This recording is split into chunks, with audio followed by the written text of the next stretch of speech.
നമ്മളിലേക്ക് വരുന്നത് റജബ് 27 വലിയ പ്രാധാന്യമുള്ള രാവ് തന്നെയാണ് മിഅ്റാജ് രാവ്.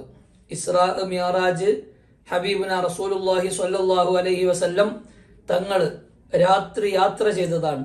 അള്ളാഹുവിനെ നേരിട്ട് കാണുകയും അള്ളാഹുവിൽ നിന്ന് നമ്മളിലേക്ക് വലിയ സമ്മാനവുമായി ഹബീബുന റസൂലുള്ളാഹി സ്വല്ലല്ലാഹു അലൈഹി വസല്ലം തങ്ങൾ തിരിച്ചു വന്ന ആ ഒരു രാത്രി വലിയ പ്രാധാന്യമുള്ള രാത്രി തന്നെയാണ്. നിസ്കാരത്തിന്റെ രാത്രിയാണ്. അതുപോലെ തന്നെ നോമ്പനുഷ്ഠിക്കൽ പ്രത്യേകം സുന്നത്തുള്ള ദിവസവുമാണ് മിഅ്റാജിന്റെ ദിവസം അഥവാ റജബ് 27 പകല്.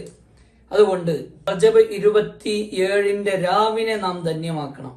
നിസ്കാരം എന്ന സമ്മാനം നമ്മളിലേക്ക് അല്ലാഹു സുബ്ഹാനഹു വ തആല ഹബീബുന റസൂലുള്ളാഹി സ്വല്ലല്ലാഹു അലൈഹി വസല്ലമ തങ്ങളിലൂടെ നമുക്ക് നൽകുമ്പോൾ ആ ഒരു സമ്മാനം നമുക്കറിയാം. 50 റക്അത്തായിരുന്നു ആദ്യം ഉണ്ടായിരുന്നത്. പിന്നീട്